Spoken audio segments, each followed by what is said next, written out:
Hi, I'm Bella Smith, and my favorite movie is Tuck Everlasting, which is actually based on a book by Natalie Babbitt.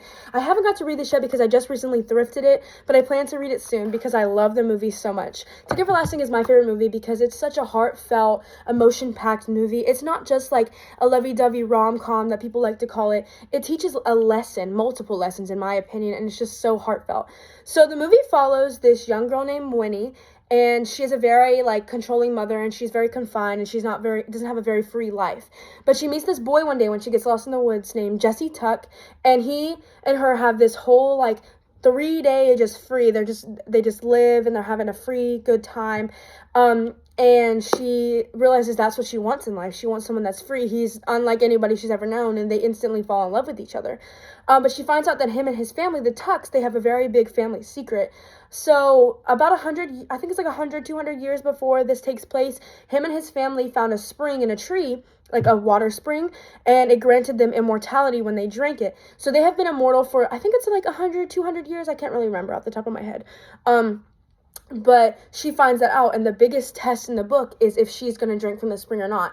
And she decides in the end, she was like, okay, maybe I will drink from the spring because I want to be with Jesse because he makes me feel like no other. But she realizes that her life is more valuable than to live as a teenager for the rest of her life. She wants to be a mother. She wants to get married. And if they're teenagers for the rest of their lives, they can't accomplish those things because their children would live with teenage parents, and that just wouldn't work, And so she, in the end, decides to stay in her town, and Jesse and his family end up leaving. But at the very end, the part that really connected with me growing up was, so Jesse comes back about 100 years after the whole Winnie and him situation takes place, and he finds her tombstone, and on it reads mother and wife, and we just see him shed a few tears. And I don't think it was him being sad she moved on. I think it was her being happy for him, him being happy for her, because love is such a unique thing that when you truly love someone, you want the best for them. And I think that's one of the lessons of the movie is that, yes, love conquers, and love can be such a beautiful thing, but if love holds someone back, then love isn't what that person needs. Winnie was in love with him, yes, but what she needed was to live on with her life and live a good, happy, free life, even if that wasn't with him, because yes, they loved each other, but they could do that without each other, if that makes sense. I think the other biggest thing that came from the movie that resonated with me was death.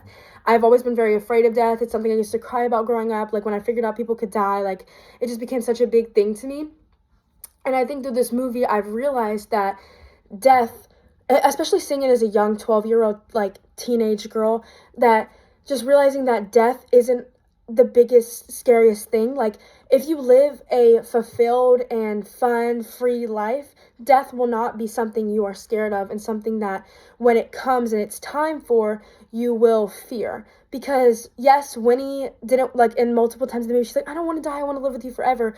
But in the end, she chose to live forever, and I feel that was the right choice because she got to be a mother, she got to be a wife, and she got to live and die like she wanted, even if it was without Tuck. And so I just think that one of the biggest things I took away from this was the death thing, and it's really impacted my life. And I think if I wouldn't have seen that movie when I did, I would still be very, very afraid of death, but it's helped me realize that death isn't all that scary.